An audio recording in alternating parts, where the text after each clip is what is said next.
Hello and welcome to the show that debates and reconstructs important issues of the day. You're watching The Big Picture. The impending presidential election seems to be stirring an underground churn in political formations and alliances, with the line between political friends and foes constantly blurring.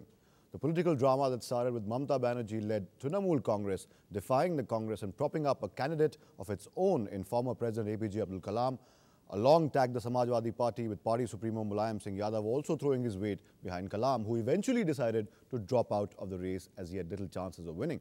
At the other end of the political spectrum, the BJP-led NDA coalition is experiencing cracks as well. The BJP's most trusted ally, the Shiv Sena, has by now made it clear that it will fully support and back the Congress choice for the post of president, while the JDU has made its leanings clear as well. Left in the lurch by its own partners, the BJP is now supporting former Speaker of the Lok Sabha and NCP renegade Purno Sangma for the post, with little support forthcoming from elsewhere. While the BJP is miffed with its allies, the Congress is still trying to mollify Mamata Banerjee and get the TMC to vote for Pranab Mukherjee. Mulayam, in the meantime, has already changed tack, and the SP has fallen in line with the others, stacking their numbers behind the finance minister. Despite a dominant section in the BJP as well as its patron RSS in favor of a contest, it faces some dissenting voices within the party ranks as well, with Maneka Gandhi hailing Mukherjee as an excellent candidate for president. Tonight on The Big Picture, we take a look at the fast-changing dynamic within alliances. We also try and peek into the future and analyze whether the past 2 weeks of political parlays could have an effect on the other important election that will follow, namely the vice president's election. And joining me, I'm Athar Khan, and I'm joined in the studio tonight by Vinod Sharma, political editor of the Hindustan Times, also Nilotpal Basu, senior leader of the CPIM.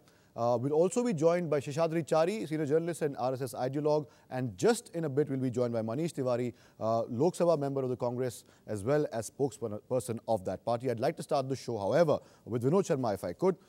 Sir, it looks like a two-horse race now, and for all practical purposes, at first glance, it looks like it's tilted heavily in favor of Pranab Mukherjee. Before we get to the focus of today's show, I'd like to get some thoughts on the race as it looks now. The BJP still wants a contest. Its allies are on another tangent completely. Even if there is a two-way contest, it won't be much of a contest, would it?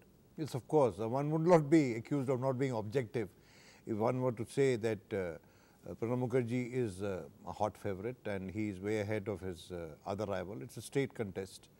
The BJP has decided to turn it into a contest, and they are within their rights to do that. They are the principal opposition party.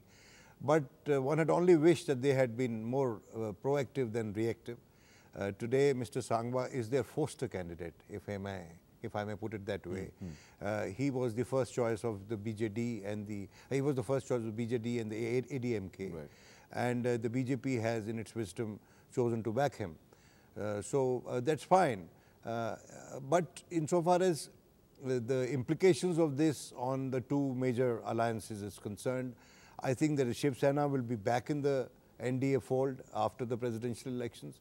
But a big question mark remains on the approach of the JDU. Similarly, I think that a big question mark remains on the approach of Mamata Banerjee, even if she supports Pranab Mukherjee or abstains. Right.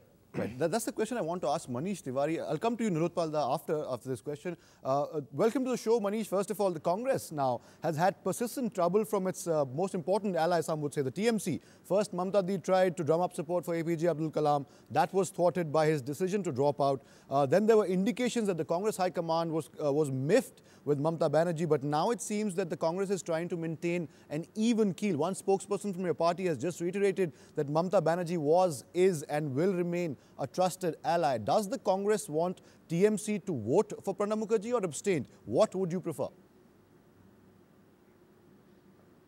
Well, we want everybody who constitutes the electoral college for the election of the president to vote for Mr. Pranab Mukherjee. I think you need to understand that when you are in election mode, you reach out to your friends, you reach out to your allies, you even reach out to your real and potential rivals to see if you can get them on board. You know, that's the dynamic and that's the logic of an election. So therefore, the Congress or the UPA is not only reaching out to its own allies, it is reaching out beyond its allies to see that we can garner the widest possible support for the candidature of Mr. Pranab Mukherjee. And I think what Mr. Vinod Sharma said was completely right, and I would like to endorse that. this is a contest really for the sake of a contest. While the BJP is well within its rights, if it wants to support or endorse a particular candidate, nobody can really stop them from doing that.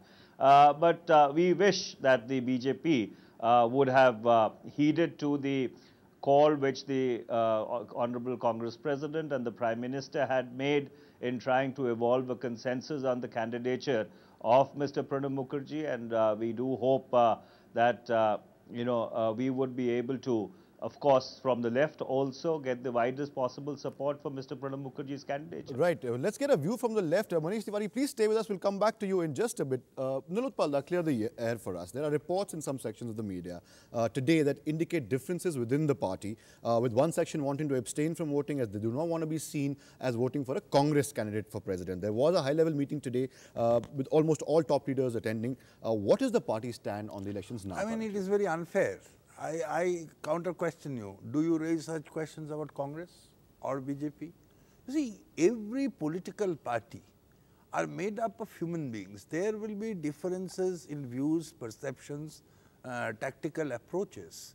But eventually the CPIM has come out unanimously and it has explained very clearly that we have distinguished between the question of election of a president and that of the wider political process. This stand of ours, if it gladdens Manish Tiwari, I cannot help it, but he should not take it as there will be any relenting on our struggle against the neoliberal policies and atrocious manner in which they are meting out absolutely injustice to the people of this country. That will remain. But the question is that we wanted the left to take a united position. Unfortunately, some of our left fronts have a different tactical approach, so there is some tactical difference. But again, that will have no bearing with the process of united activity of the left. Right. And I think so far as West Bengal is concerned, and my good friend Vinod Sharma ji has mentioned about the Trinamool Congress. Now, they are normally loudmouth. You see, they speak so many things in the public for public consumption. Right. And quietly, whatever they have to do, they do. And I think the information is that the presidential candidate, Mr. Pranab Mukherjee, will be approaching her on Saturday. Right. And after a very big blaster, she will fall in line and she will vote. Nilotpal, we'll get to that in a bit. Let's get the other view, the BJP view as well. Let's talk about the NDA, particularly the BJP now. Mr. Seshadri Chari has also joined us. Sir, if you can hear me, the NDA seems to be losing out. The math seems to be favouring Pranab Mukherjee. The only real threat, APJ Abdul Kalam, has dropped out. Coalition partners supporting the UPA nominee. Now, the BJP has zeroed in on PA Sangma, and but some people are yet trying to label him as an NDA also ran. Did the UPA play their cards well in drumming up support for Pranab Mukherjee, or was he just too strong a ticket for the opposition to upset the apple cart? Your views on this, sir? No, I think the way UPA has conducted itself right from the beginning as far as the presidential election is concerned, they were not, it appears that they were not very serious about bringing up a consensus candidate. You can arrive at a consensus with NDA and other political parties and your own allies, not after you announce the candidature of Mr. Pranab Mukherjee. This should have been done before. They could have, just as they discussed with Mamata Banerjee, and Mamata Banerjee did not agree with both the names that they suggested, and then she suggested 3 more names. And then suddenly there were different political turn of events and the rest is history. Similarly, if they had suggested to the BJP that this is what we are working at, if you have any candidate in your mind, we could probably thrash out the names. If this process had been followed, they did not follow this process obviously for 1 full month. Probably they were not also very sure of fielding Pranab Mukherjee as they did probably out of force because of Mamata Banerjee and Mulayam Singh. But that's a different story in itself, that only a Congress party president and UPA chairperson can probably reveal. Right. But nobody else in the Congress also would probably know the truth. But as the situation now stands, because the UPA did not do its homework well. So that's a the charge NDA that often had to take a stand of contesting. Yeah. we would have very much liked a consensus candidate as far as the presidential position is concerned. But if since that did not happen, and just like the UPA and the left have different constituents, but they can think differently, the NDA also has got different constituents and they are free to think differently. Right. Let me also remind you, as far as Shiv Sena is concerned, in the last presidential election, Shiv Sena supported Mrs. Pratibha Devi Singh Patil on the pretext that she is a Maharashtrian and Shiv Sena will not vote against a Maharashtrian. Right. And similarly this time, Mr. but Chari, even after that, there were a number of elections where Shiv Sena and BJP contested together. We take your point, sir. We'll come back to you in a bit. I want to come to Vinod Sharma, but before that, let me put a quick question to Manish Tiwari first. Sir, the BJP has been time and again harping on the same line that there was no consensus while nominating the choice of president when Pranab Mukherjee's name came about, and the decision to nominate Pranab Da was unilateral. What is your response to the grouse that the opposition was not properly consulted? How would you respond to that? Well, I don't think it's a grouse. It's an excuse at the end of the day, because if I take you back to the entire process which led to the nomination of President Kalam as the NDA's candidate in 2002, Mr. Seshadri Chari would recall that first of all, the NDA announced the name of Mr. Kalam as their candidate and then, tried to build a consensus around it. The Congress was magnanimous enough to come out and support the candidature of Mr. Kalam. We did not really press for a fight for the sake of a fight. So therefore, this is really an afterthought. This is an excuse, to find a justification as to why, we've decided to shift from supporting Mr. Kalam to supporting Mr. Sangma. But as I earlier pointed out that, every political party in this country is really free to take whatever decision they feel like. But we would have wished that rather than resorting to these excuses, if the BJP would have appreciated, the candidature of Mr. Pranab Mukherjee and the sheer weight and gravitas it carries and come out and supported the candidature, I think events would have taken a different turn. After all, NDA constituents in the form of Shiv Sena and the JDU have openly come out and supported Mr. Pranab Mukherjee's candidature. We've heard from Mr. Nilotpal Basu that yes, the ideological differences remain, the political opposition remains, but the left has also come out and supported the candidature of Mr. Pranab Mukherjee. Right. So therefore, the BJP could have also followed that course if they wished to, but they chose to take a different path. Right. Let me come to Vinod Sharma really quickly, sir. Now, the BJP has also come out with a statement saying that since Mamata Banerjee defied the Congress on Pranab Mukherjee's candidature and tried to drum up support for her own candidate, the next logical step for her would be to support the candidate that the NDA comes up with. And they're heavily trying to get her on board. What are the chances of that happening? What are the chances of Mamata Banerjee actually coming out and supporting Purno Sangma? You see, first of all, let me say that the best nuanced position is that of the left parties. They have conducted themselves very maturely. They had always said that they would discuss amongst themselves and come up with their position once they get to know the UPA candidate. And that is where you are, The CPI and the Forward Bloc has taken, the RSP and CPI have taken a nuanced position, and the other two groupings have said that they are going to support the candidate. Now, insofar as Mamata Banerjee's position is concerned, you see, actually, I don't mean any disrespect to Mamata Banerjee, but she, predicting her, position is like predicting the weather. She may well support Pranab Mukherjee because in India. Because she may, we are talking about India. Right. Because weather forecasting in India. Because she may well support the Pranab Mukherjee candidature for the simple reason that on various important economic policies, she has been actually in competition with the left on the home front. And to that extent, the left strategy has worked because she doesn't want to be painted in a corner by the left parties on issues like, FDI in multi-brand retail or liberalizing the insurance sector or the so many other issues which are there on which there are differences of opinion. I think that Mamata Banerjee, instead of supporting the NDA candidate, the best option for her, if she doesn't want to support Pranab Mukherjee, is to go the CPI way, which is abstain from voting. And that's a real possibility what you're saying. That at that point, sir, we'll take a small break. We'll come back. Lots more to discuss on this issue. Don't go anywhere. Keep watching The Big Picture. We'll be right back.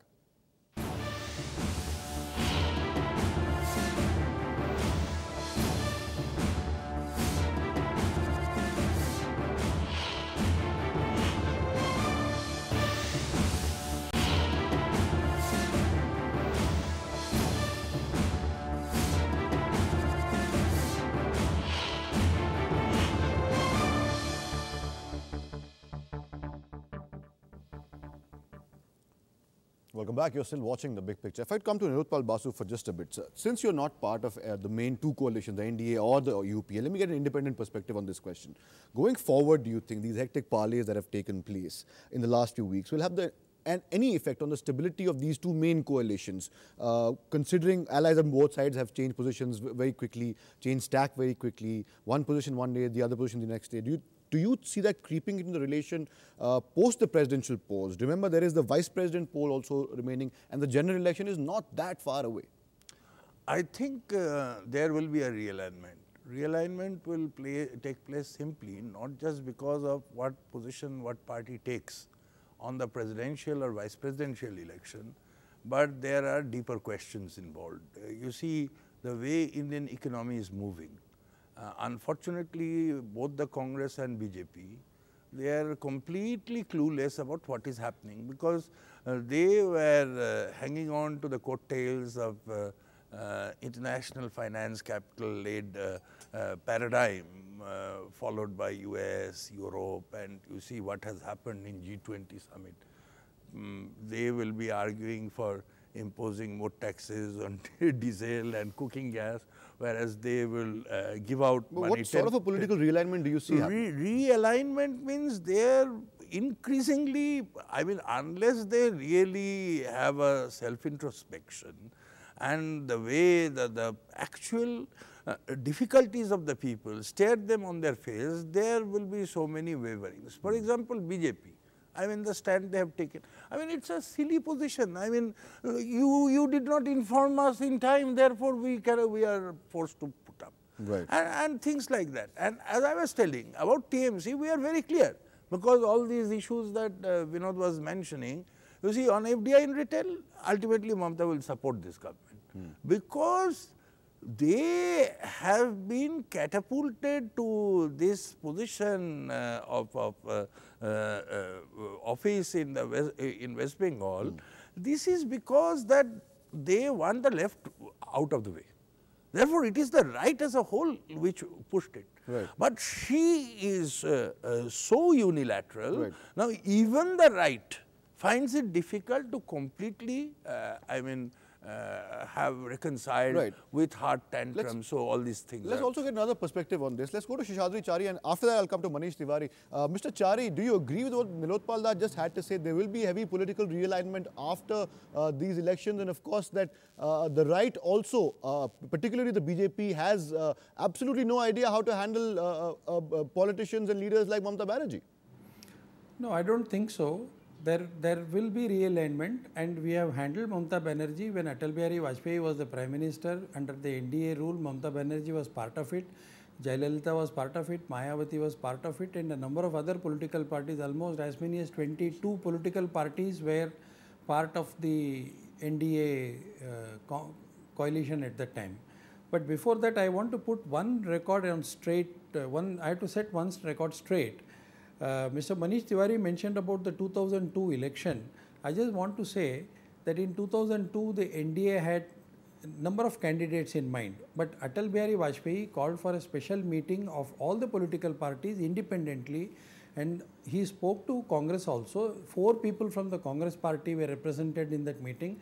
Mrs. Sonia Gandhi, Mr. Arjun Singh, the present Prime Minister, Mr. Manmohan Singh, and Pranab Mukherjee. All of them had come.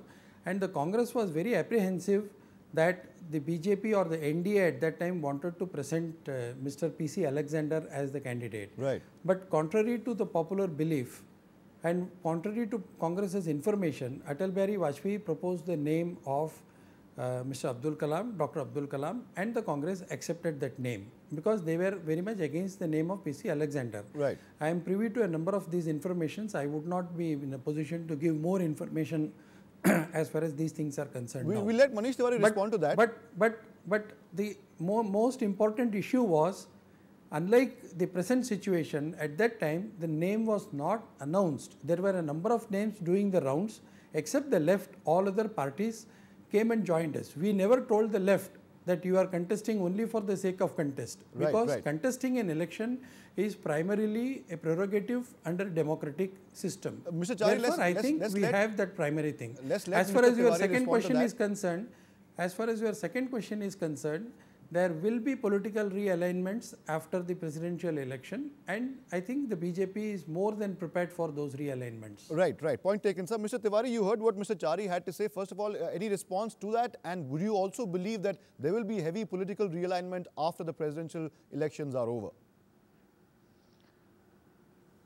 Well, I think this is classical hair splitting. It is trying to make a distinction between form and substance where none exists. The reality is that the NDA had zeroed on to a particular name. Mr. Seshadri Chari can keep saying that we had apprehensions or reservations about everybody and tilted windmills. I don't think that is either here or there. The fact remains that the NDA had a particular name in mind, and that was the name which ultimately went through, and the Congress was magnanimous enough to support it. Now, if you want to repackage it and present it in a particular manner, you are free to really do it with the benefit of hindsight. So I really don't want to quibble about it. The fact remains that ultimately Mr. Kalam was the NDA's choice, and the Congress did support it, and that's a matter of historical record. Insofar as realignment is concerned, but I think it's early days as yet, because you have an election which is going to play itself out over the next almost 1 month, because today is the 21st of June. We have 28 days to go before the final vote is cast. So I would really like to hold my horses, and I would let this process play itself out. And I think at the end of this process, we can possibly have a discussion, as to whether there has been a realignment and what the nuance, direction, and form of that realignment, really is going to be, and its implications on 2014, which, is still eons off. Right. Very briefly, sir, Mr. Tiwari, if you could, do you see problems arising with Mamata Banerjee even after this, or will you be able to convince TMC to fall in line? Your honest opinion on that? Well, as we've earlier pointed out, we consider the Trinamool Congress to be a valuable ally, as we consider each of our allies to be valuable, and we do hope and expect that the Trinamool Congress will come around and they would support the candidature of Mr. Pranab Mukherjee. As we have a presidential election on the anvil, we are very narrowly focused on seeing that this election gets through in a substantive and a successful manner. And if at all there are any issues to really deal with, we will cross the bridge when we come to it. Right, diplomatic as usual. Let me come to Vinod Sharma, sir, ask you this. What happened, slightly digressing from the point, I'll come to Nilotpal after this. What happened to the much touted third front, third force? After initial noises by the non-UPA, non-NDA players, it seems to have fizzled out. Do you see any hope for the revival of the I don't agree. You see, there are two things have happened. One, that political parties have taken their own decisions, regardless of which coalition they are in, on the presidential election. Secondly, there has been a controversy over the projection of the Chief Minister of Gujarat as a potential prime ministerial candidate, over which there are wide gaps and differences between the JDU and the BJP. Right. BJP hasn't, except for one leader, hasn't come out forcefully, but the RSS chief has. Now, I think this has laid the foundations for the formation of a third front before the next elections or after the next elections. And there you may see a repeat of what you saw in 1996, where a major party was supporting the United Front from outside. I think that in this case, the potential third front candidates could be as follows: the BJD, the TDP, TMC. So the usual suspects. The TMC, I'm not counting AIADMK in this, I'm not counting Shiv Sena, I'm not counting Akali Dal. Right. But these are the parties which are going to be constituting the third front. Right. Samajwadi Party may well be part of it, BSP may well be part of it if they are willing to coexist. And there perhaps would be an opening for the left parties, depending on what kind of numbers they are able to muster in the Lok Sabha. Because in the earlier third front experiments, at least the post 1996, the left played a major let's role. get a left view here. We are out of time completely, but I want to give one last reaction to Nilotpal. Do you agree with what Mr. Sharma just said? Is there hope for the third front? You can give us a left perspective very quickly, sir. We are not interested right now in the third front. We are interested because it's a policy question.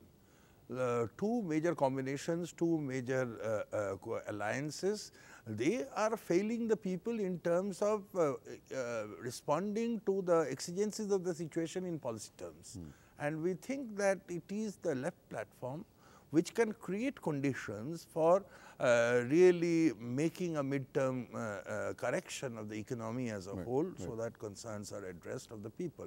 And we are concentrating on that, and I think eventually that policy battle will occupy the center stage around which alignment will take place. Point taken. So we'll have to end the program on this note. I'll have to thank all my guests before we leave. Manish Tiwari from the Congress, thank you so much for joining us. Seshadri, Chari, Vinod Sharma, as well as Nilotpal, Basu. Of course, political realignment might take place after the presidential election. Of course, like my guest just said, the third front, of course, is not yet completely down and out. That's all the time we have from The Big Picture tonight. Till next time when we get you another edition of The Big Picture, another eminent panel, it's Athar Khan saying goodbye, good night, and thanks for watching.